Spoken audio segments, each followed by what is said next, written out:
Hello everybody, today we'll talk about how to fix or how to solve Spotify ban.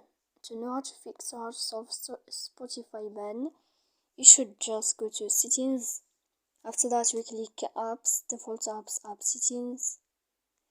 Here in this list you will enter to the window of Spotify app and you will click. Then in this page of app info you will click on force stop, you will click OK. Here we'll enter to storage, then we click clear cache. Don't click clear data because that can make errors on your app. And in the end of all the steps, then you can turn off your phone. You will wait 3 seconds and you can turn on your phone again to fix that problem you have. So please don't forget to support us by like and subscribe. See you next time in another video, and thank you for your attention.